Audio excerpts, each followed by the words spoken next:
एक छोटे से गांव में एक लड़का रहता था जिसका नाम था राहुल। राहुल के पिताजी पैसा कमाने के लिए शहर में रहते थे और वो अकेले गांव में रहता था और उसके पास 2 गाय और 4 बकरी थीं। राहुल एक दिन बकरी को जंगल लेकर गया। उसको आते आते शाम हो गया। तभी जोर से बारिश पड़ने लगी। बारिश की वजह से राहुल एक पेड़ के नीचे रुक जाता है। तभी उसको एक बुढ़िया औरत दिखी। बूढ़ी औरत जो कि वाइट साड़ी और अजीब तरह का फेस था उसका। वो औरत अचानक से राहुल के सामने आ जाती है।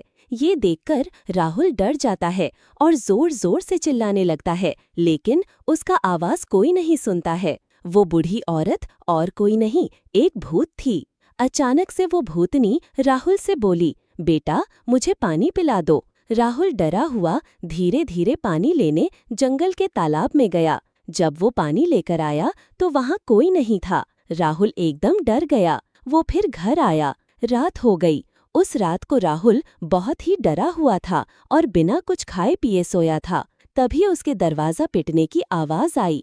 आवाज सुनकर राहुल तुरंत जग गया और बाहर जाकर देखा तो वही बूढ़ी औरत फिर से उसके दरवाजा के पास खड़ी है। ये देखकर राहुल बहुत ही डर गया। सुबह होते ही राहुल अपने सारे दोस्तों को रात वाली सारी बातें बताया। दोस्त लोग राहुल की बातें सुनकर हंसने लगे और उसे झूठा और डरपोक बोलने लगे और उसका मजाक उड़ाने लगे। उसकी बातों पर कोई भरोसा नहीं कर रहा था। फिर राहुल अपने 4 दोस्त के साथ फिर से जंगल में जाता है। रात हो जाती है और फिर से बारिश होने लगती है। तभी वही बूढ़ी औरत फिर से आती है और बोलती है, बेटा पानी ला दो। राहुल के सभी दोस्त उस बूढ़ी औरत को देखकर डर जाते हैं और डरते डरते सभी दोस्त पानी लेने के लिए चले जाते हैं। जब वो पानी लेकर वापस आते हैं तो वो बूढ़ी औरत फिर से गायब हो जाती है। फिर वो सभी लोग घर आके सभी गांव वालों की बातें बताते हैं। उन लोगों की बातें सुनकर सभी गांव वाले डर जाते हैं और इस बार